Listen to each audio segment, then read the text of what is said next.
चलिए भाई समझते हैं ओम का नियम हम लोग। ठीक है, सबसे पहली चीज ओम का नियम समझने से पहले हम लोग समझ लेते हैं कि धारा किसी भी परिपथ में या किसी भी चालक में धारा क्यों बहती है, धारा क्यों बहती है। तो अगर ये बात आए कि धारा क्यों बहती है, तो इसके लिए हम लोग क्या कहेंगे कि अगर किसी भी चालक के बीच या किसी भी चालक के सिरों के बीच, सीधा समझते हो ना, मान लो कि कोई तार हो गया, अगर इनके सिरों के बीच हम विभव में अंतर कर दें, क्या कर दें, विभव में अंतर कर दें, यानी यहां का विभव ज्यादा कर दें, यहां का विभव कम कर दें, या यहां का विभव ज्यादा कर दें, यहां का विभव कम कर दें, तो ऐसी परिस्थिति में क्या होगा, यहां पर धारा का प्रवाह हो जाएगा। कभी भी जानते रहना कि धारा का प्रवाह जो होता है वो विभवांतर के कारण होता है। किसके कारण होता है, विभवांतर के कारण। वेरी इंपॉर्टेंट ला है, ध्यान दीजिएगा, ये परीक्षा की दृष्टि से भी इंपॉर्टेंट है, साथ ही साथ इस चैप्टर में और आगे भी चैप्टरों में इसका यूज होता रहेगा। ठीक, तो बढ़िया समझिएगा इसको। तो हम लोग समझ गए कि धारा जो बहती है वो किसके कारण बहती है, विभवांतर के कारण। किसके कारण बहती है, अगर विभव में अंतर हुआ, जैसे आप लोग देखते हो, अगर दो टंकियां हैं, एक टंकी में पानी ज्यादा है, दूसरी टंकी में पानी, अगर दोनों टंकी को क्या कर दिया जाए, कनेक्ट कर दिया जाए, तो क्या होगा, तो पानी की धारा बहने लगेगी। पानी की धारा क्यों बही, पानी की धारा, क्योंकि वहां पे पानी के लेवल का अंतर था, पानी की ऊंचाइयों का अंतर था, और पानी की ऊंचाइयों का अंतर मतलब विभवांतर था। समझा, इसका मतलब है अगर वहां पे टंकी के लेवल बराबर होते तो क्या धारा बहती, क्या पानी बहता, नहीं, है ना। अगर पानी का लेवल मतलब दोनों टंकियों में आपस में क्या कर दिया जाए, जैसे अगर एक खेत में पानी जा रहा है, दूसरे भी खेत में उतना ही पानी है, और अगर आप मेड़ को काट दो तो क्या पानी जाएगा, क्या नहीं। लेकिन अगर एक खेत में पानी की क्वांटिटी ज्यादा हो, दूसरे वाले में ना हो या कम हो, तो क्या होगा, पानी बहने लगेगा। वही कहानी एकदम सेम टू सेम यहां है। धारा इसलिए बहती है, धारा इसलिए बहती है क्योंकि किसी भी चालक के सिरों के बीच विभवांतर होता है। तब ओम ने क्या कहा, ओम ने क्या कहा, सिंपल सी बात को समझना। अगर मैं बात करूं कि जो दोनों टंकियां थी, अगर दोनों टंकियों के बीच थोड़ा सा फर्क रखूं, मान लो ये पानी का लेवल है, ये जो आप देख पा रहे हो, ये आप जो देख पा रहे हो, ये पानी का क्या है, लेवल है। इसके पानी की ऊंचाई यहां तक है, इसके पानी की ऊंचाई, तो पानी यहां से यहां जाएगा, सिंपल सी बात है, धीरे धीरे जाएगा। मैंने इसकी ऊंचाई को और कर दिया, अब बताओ पानी क्या उतना ही तेज जाएगा या कम हो जाएगा, और तेज हो जाएगा, और तेज हो जाएगा, क्योंकि मैंने क्या किया, यह पोटेंशियल डिफरेंस बढ़ा दिया, धारा और तेज हो गई। मैं पोटेंशियल डिफरेंस को और बढ़ा दिया, धारा और भी तेज हो गई। इसका मतलब ओम ने क्या कहा कि तुम इस जो इनके सिरों के बीच जो विभवांतर लगाओगे ना, इनके सिरों के बीच जो आप विभवांतर लगाओगे, वह धारा के प्रोपोर्शनल होता है। धारा के समझा क्या होता है, धारा के प्रोपोर्शनल होता है कौन, विभवांतर। विभवांतर जैसे जैसे मैंने बढ़ाया, धारा वैसे वैसे बढ़ी, और विभवांतर को मैं जैसे जैसे घटाऊंगा, धारा भी क्या होगी, घटेगी। समझ आ गया, मतलब अगर ये ऊंचाई में डिफरेंस अगर कम करता जाऊं या बराबर करता जाऊं, तो धीरे धीरे धारा का मान क्या होता जाएगा, घटता जाएगा। और अगर इसको बढ़ाता जाऊं तो धारा का मान क्या होता जाएगा, बढ़ता जाएगा। इसका सीधा तात्पर्य है कि ध्यान से समझना, इस नियम के अनुसार किसी चालक के सिरों के बीच, किसी चालक के सिरों के लगाया गया विभवांतर, लगाया गया प्रवाहित धारा के अनुक्रमानुपाती होता है। समझ गया क्या बोला, इस नियम के अनुसार किसी चालक के सिरों के बीच लगाया गया विभवांतर किसके प्रोपोर्शनल होता है, धारा के अनुक्रमानुपाती होता है। समझा, बोलो, धारा के अनुक्रमानुपाती कौन होता है, विभवांतर होता है। यही है हमारा ओम्स ला, यही है हमारा ओम का नियम। समझ आया कंसेप्ट। अब यहाँ पे हम लोगों को एक चीज देखने को मिली कि जैसे जैसे हम लोग विभवांतर को बढ़ा रहे थे वैसे वैसे धारा क्या हो रही थी, बढ़ रही थी। जैसे जैसे विभवांतर को घटा रहे हैं वैसे वैसे धारा घट रही थी। थोड़ा सा लॉजिक समझो। और एक बात थोड़ा सा इसमें देखो, ये कंडीशन तब का होना चाहिए जब, ये कंडीशन तब का होना चाहिए जब हमारे चालक के तार में, सॉरी चालक में, ताप में और दाब में कोई परिवर्तन नहीं होना चाहिए। ताप में और दाब में कोई परिवर्तन नहीं होना चाहिए। अगर आप ताप में और दाब में परिवर्तन करते हैं तो भी समझना, भले ही विभवांतर में परिवर्तन ना करो, धारा के मान में परिवर्तन हो सकता है। यहां पे कंडीशन लगाएं, ओम का नियम तभी अप्लाई होगा जब ताप और दाब स्थिर रहे। क्या रहे? समझा? मतलब जैसे मान लो कि मैं 12 वोल्ट की बैटरी लगाया और 2 एम्पियर की करंट बही। 12 वोल्ट की बैटरी लगाया, कई एम्पियर करंट बही? 2 एम्पियर की। अब समझना, इस 12 वोल्ट के एम्पियर पे मान लो अब मैंने क्या कर दिया, 10 वोल्ट कर दिया, ये धारा घट करके 1.9 एम्पियर हो गई। मैंने जो है, ध्यान समझ जाओ, मैंने जो है 8 वोल्ट कर दिया, यह धारा घट करके कितना हो गई, 1.8 एम्पियर हो गई। मेरा मतलब क्या है, मैं क्या कर रहा हूं, कंटिन्यूअस इसको घटा रहा हूं, ये भी कंटिन्यूअस क्या हो रहा है, घट रहा है। लेकिन ऐसा भी हो सकता है कि 8 वोल्ट पर जो धारा थी, हो सकता है कि वो 7 वोल्ट पर हो।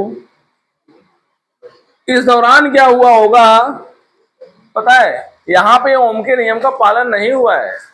यहां पर ओम के नियम का पालन, ओम के नियम के पालन होने का मतलब क्या कि अगर हम वोल्टेज को घटाए हैं तो धारा भी क्या होनी चाहिए, घटनी चाहिए। लेकिन धारा घटी, इसका मतलब साहब आपने ताप और दाब को स्थिर नहीं रखा है। समझा? अगर धारा बदल नहीं रही है या धारा में इधर उधर का परिवर्तन हो रहा है जो हमारे नियम की क्या है, विपरीत है, तो निश्चित रूप से ध्यान देना गलतियां किसमें हुई है, ताप और दाब में। समझा? जैसे एग्जाम्पल लेते हैं, जब गर्मी का समय आता है, गर्मी का समय आता है तो तारों के जो प्रतिरोध होते हैं वो बढ़ जाते हैं। गर्मी का जब समय आता है तो तारों के प्रतिरोध क्या होते हैं, बढ़ जाते हैं, क्योंकि टेम्परेचर बढ़ने पर, ताप बढ़ने पर प्रतिरोध बढ़ता है। अब प्रतिरोध बढ़ने का मतलब क्या है, प्रतिरोध का क्या काम है, धारा के प्रवाह में रुकावट पैदा करना। क्या करना, धारा के प्रवाह में रुकावट पैदा करना। ये प्रतिरोध क्या काम करता है, इस चालक तार में ये जो धारा इसमें जा रही थी उसमें क्या कर रहा था, रास्ते में बैठ बैठ करके रुकावट पैदा कर रहा था। यही रुकावट और ज्यादा बढ़ जाता है कब के समय में, गर्मी के समय में। और यही कारण है कि तार बेचारे शॉर्ट सर्किट होने लगते हैं। क्यों? क्योंकि जब ये रेजिस्टेंस बढ़ेगा इनका टेम्परेचर और बढ़ेगा, प्रतिरोध जब बढ़ेगा तो इनका ताप और बढ़ेगा, और ताप बढ़ते बढ़ते क्या होता है, ये शॉर्ट करके गल जाते हैं, है ना। ये घटना हमको देखने को मिलती है। इस समय धारा का मान क्या होता है, घट जाता है। आप लोग ठंडी के मौसम में देखे होंगे, बारिश के मौसम में देखे होंगे, जो हमारी बिजली होती है अच्छी होती है, यानी पंखा उंखा आपका तेज चलता है।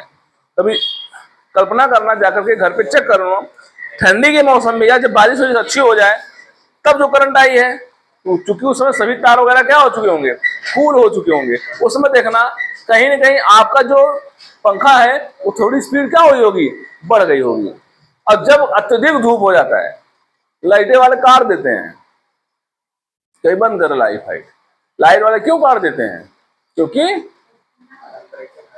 अधिक टेम्परेचर होता है दोपहर के समय या फिर दिन के समय में बहुत ज्यादा टेम्परेचर होता है, जिससे तार उड़ के शॉर्ट सर्किट होने की संभावना अत्यधिक बढ़ जाती है due to the high resistance. प्रतिरोध की कहानी बड़ी अच्छी है, प्रतिरोध की कहानी को समझोगे मजा आएगा। तो मेरा मतलब पहले ओम के नियम को समझो। ओम का नियम क्या होता है, किसी चालक के सिरों के बीच लगाया गया विभवांतर प्रवाहित धारा के क्या होता है, अनुगमनानुपाती होता है। किसी चालक के सिरों के बीच लगाया गया विभवांतर प्रवाहित धारा के अनुगमनानुपाती होता है, जबकि ताप और दाब क्या रखना है, स्थिर रखना है। ठीक है ना। अब ध्यान दो क्या होता है,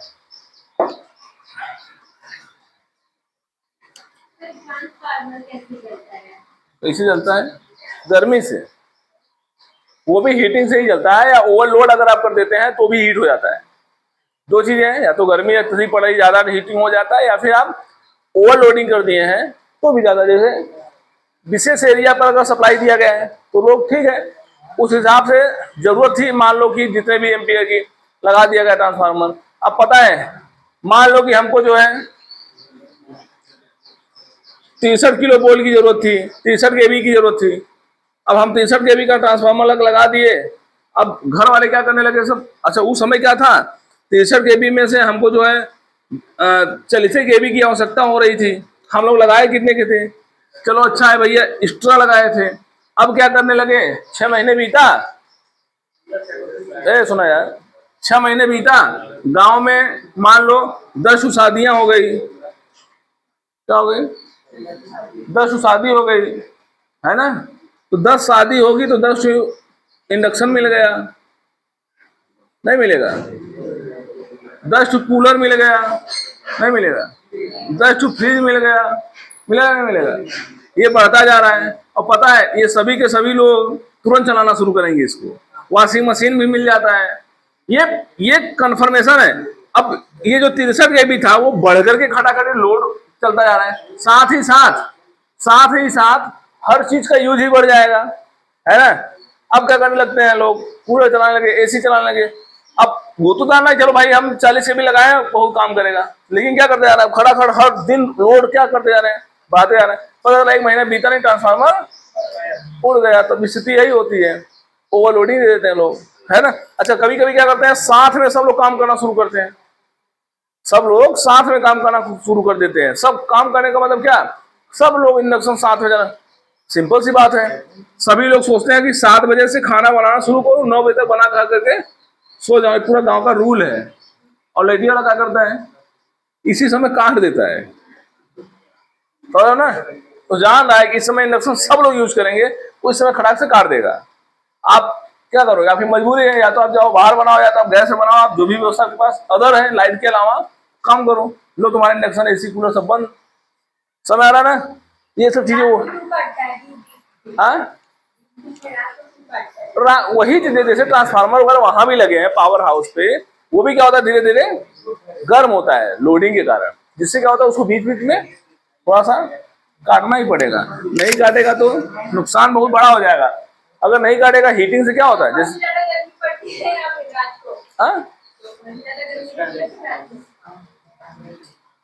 गर्मी दोपहर में पड़ती है, रात में लोडिंग बहुत होती है ना भाई। दिन में क्या हुआ है, आदमी गया रिश्तेदारी, पंखा बंद है, आदमी गया काम करने, पंखा कूलर बंद है, बच्चा गया स्कूल, अच्छा वाली उसका कमरा खाली है, मम्मी गई है खेत में काम करने, तो उनका रतिया क्या करते हैं सब लोग, सब इकट्ठा आ गए, उन्होंने कूलर चाहे, उन्होंने पंखा चाहे, उन्होंने कूलर चाहे, पंखा चाहे, है ही नहीं, बवाल हो जाता है। चलो समझो, भी डायरेक्टरी प्रोपोर्शनल टू क्या आई, समझ आ रहा है। यहाँ पे प्रपोर्शनल को हटाया गया, ओम साहब ने प्रपोर्शनल को हटाया, क्या लगा दिया, आर लगा दिया। आर एक नियतांक है, आर क्या है, एक नियतांक, चलो तो ना, आर क्या है, नियतांक है, जिसे क्या बोलते हैं, जिसे क्या बोलते हैं, प्रतिरोध बोलते हैं। क्या बोलते हैं, प्रतिरोध बोलते हैं। ठीक, आर, ओम साहब ने आर का प्रयोग किया। आर का प्रयोग क्यों किया, क्योंकि इन्होंने कहा कि सभी के सभी परिपथ में प्रतिरोध पाया जाता है, या जितने भी चालक होते हैं सभी चालकों में क्या पाया जाता है, प्रतिरोध पाया जाता है। समझ गए बात को। तो अब यहाँ पे एक चीज निकल के आया, अगर यहां से हम लोग आर का मान निकालें तो हमको क्या मिलेगा, ध्यान से समझना, मेन टॉपिक यहां समझाने जा रहा हूं। ओम सलाह तो समझ गए, यहां समझो main topic. R is equal to क्या है, वी बाई आई। पता है हमको ये जानकारी होनी चाहिए, अगर मैं वोल्टेज के मान को बढ़ाता हूं तो धारा का मान भी बढ़ता है, अगर मैं वोल्टेज के मान को बढ़ाऊं तो धारा का मान भी, इसीलिए क्या है, इसीलिए क्या है, काहे नियतांक है। आओ समझते हैं इसको इधर। आर बराबर हमारे पास है वी बाई, ये मेन लॉजिक है सवाल लगने का, ठीक है ना। किसी ने कहा कि हमारे पास एक परिपथ है, उसमें 2 एम्पीयर की धारा जा रही है, कितने एम्पीयर की, 2 एम्पीयर की, चलो 12 वोल्ट की बैटरी लगाई है। मैंने कहा कि चलो बताओ, मैंने वोल्टेज का मान बढ़ा दिया, 18 कर दिया। अच्छा, इस समय मान लो प्रतिरोध कितना है हमारा, 6 ओम है। कितना ओम है, 6 ओम है। हमने कहा कि चलो बताओ, अगर मैं बैटरी के वोल्टेज को बढ़ा दूं, बैटरी के वोल्टेज को बढ़ा करके मैं 20 वोल्ट कर दूं, कितना कर दूं, 20 वोल्ट कर दूं, तो बताओ प्रतिरोध में क्या परिवर्तन होगा। तो ध्यान देना है यही चीज, यही सवाल आता है ऐसे। क्या कहेगा कि जब हमारी 12 वोल्ट की बैटरी थी, 2 एम्पीयर की धारा जा रही थी, तो प्रतिरोध कितना था, 6 ओम था। या ऐसे दे देगा सीधा कि जब 12 वोल्ट थी तो 6 ओम था। बताओ, बैटरी के वोल्टेज को दोगुना कर दिया गया, बैटरी के वोल्टेज को घटा करके 1/4 कर दिया गया, बैटरी के वोल्टेज को ये कर दिया गया, वो कर दिया गया, तमाम बार बता दिया कर दिया गया। तो कहेगा बताओ प्रतिरोध क्या होगा। तो बताओ प्रतिरोध क्या होगा, घटेगा कि बढ़ेगा। प्रतिरोध में कोई परिवर्तन नहीं होगा। समझो क्यों, समझो क्यों। जब आपने क्या किया, 12 यहां रखे थे, 12 रखे थे, नीचे कितना रखे थे, 2, तो कितना आया था मान, 6 आया था। कितना रखा था। अब पता है जब आपने क्या किया, वोल्टेज को दोगुना कर दिया गया। कितना कर दिया गया, अच्छे समझो, जब आप वोल्टेज को 2 गुना कर दिए, मतलब इसमें 2 का मल्टीप्लाई हो गया, तो ध्यान देना धारा में अपने आप बढ़ोतरी हो जाएगी। आपको सवाल में कहा है कि नहीं कहा है उससे हमसे मतलब नहीं है, लेकिन धारा में अपने आप बढ़ोतरी हो जाएगी। धारा में कितने गुना बढ़ोतरी हो जाएगी, 2 गुना बढ़ोतरी हो जाएगी। तो 2 दूना 4 हो गया। अब 2 से 2 क्या हुआ, कर दिया। आंसर कितना आएगा, 6। क्या लिख रहे हैं जी, ओम लिखो। समझ में आ रहा है ना, समझ में आ रहा है। अब फिर उसने कहा कि 1/4 कर दिया गया, वोल्टेज का मान घटा करके कितना कर दिया गया, 1/4 माने क्या, 12 गुणे 1 और इसको भी क्या कर दिया गया, 2 गुणे 1। ये अपने आप हो जाता है, आप करोगे इसमें होगा। इसमें कारण क्या है, यहां पे देखो, कारण क्या है, यहां पे देखो कि जैसे जैसे वोल्टेज का मान बढ़ाओगे वैसे वैसे आप इसको 2 गुना करोगे, ये अपने आप 2 गुना हो जाएगा। आप इसको 2 गुना घटाओगे, ये भी अपने आप 2 गुना घट जाएगा। वही नियम है। इसीलिए यह प्रतिरोध हमेशा क्या होता है, नियत होता है। इसके मान में कोई परिवर्तन, वोल्टेज में परिवर्तन करने पर या अचानक धारा में परिवर्तन करने पर, धारा भी बढ़ा दोगे तो वोल्टेज बढ़ जाएगा, धारा भी बढ़ाओगे तो अपने आप क्या बढ़ जाएगा। मतलब प्रतिरोध पर कोई प्रभाव नहीं पड़ रहा है। प्रतिरोध क्या होना चाहिए, नियत होना चाहिए। क्या होना चाहिए, इसके मान में कोई परिवर्तन नहीं होता है। कब, जब आप वोल्टेज बढ़ाते हो। लेकिन ध्यान है, ये नियत तभी आएगा, ये नियत तभी आएगा जब हमारा ताप दाब क्या हो, वही हो। ताप दाब मत बदलो। ताप दाब बदल दोगे तो क्या होता है, ताप दाब बदलने पर उसी वोल्टेज पर धारा का मान अलग हो जाता है। जैसे अगर मैंने टेम्परेचर मैंने कहा बढ़ा दिया, तो प्रतिरोध का मान क्या होगा, बढ़ जाएगा। जब प्रतिरोध का मान बढ़ जाएगा तो धारा घट जाएगी। अब बताओ, धारा घट गई तो ये मान अपने आप बढ़ जाएगा, बढ़ेगा नहीं बढ़ेगा। इसका मतलब उसी वोल्टेज पर ताप बदलने पर धारा का मान बदल गया, जिससे प्रतिरोध का मान भी क्या हुआ, बदल गया। जबकि according to Ohm's law resistance should not be change, resistance बदलना नहीं चाहिए।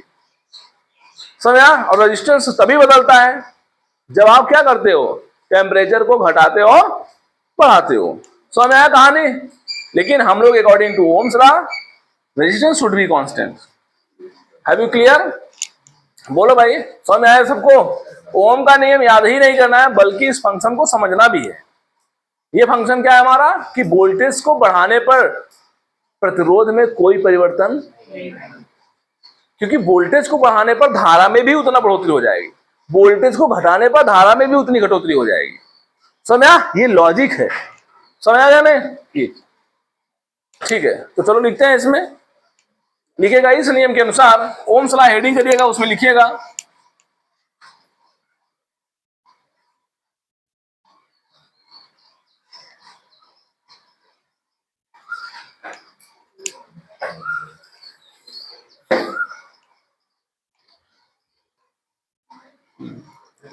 किसी चालक के सिरों के बीच, किसी चालक के सिरों के बीच लगाया गया विभवांतर, सब लोग बोलना भी, किसी चालक के, ये क्या है, चालक है, और ये इसका सिरा है, तो किसी चालक के सिरों के बीच लगाया गया विभवांतर प्रवाहित धारा के अनुक्रमानुपाती होता है।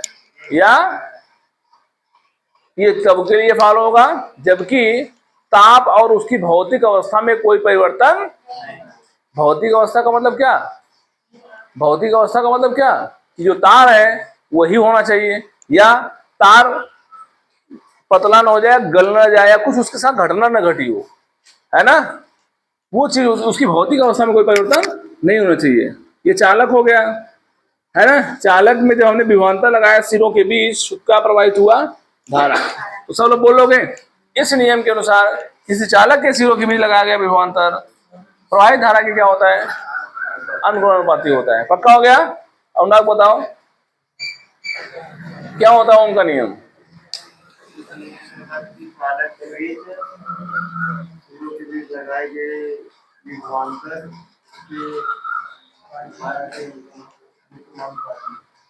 जबकि ताप और दाब, सॉरी, ताप और उसकी भौतिक अवस्था में परिवर्तन नहीं होना चाहिए। बोलोगे शिवम तुम बताओ।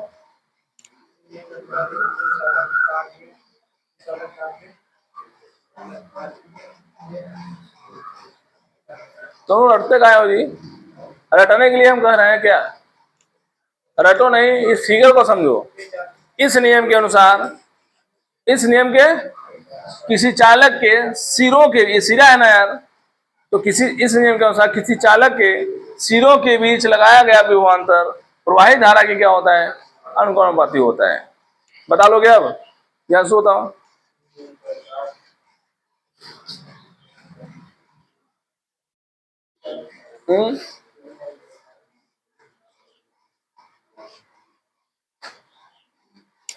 अनमोल बोलो।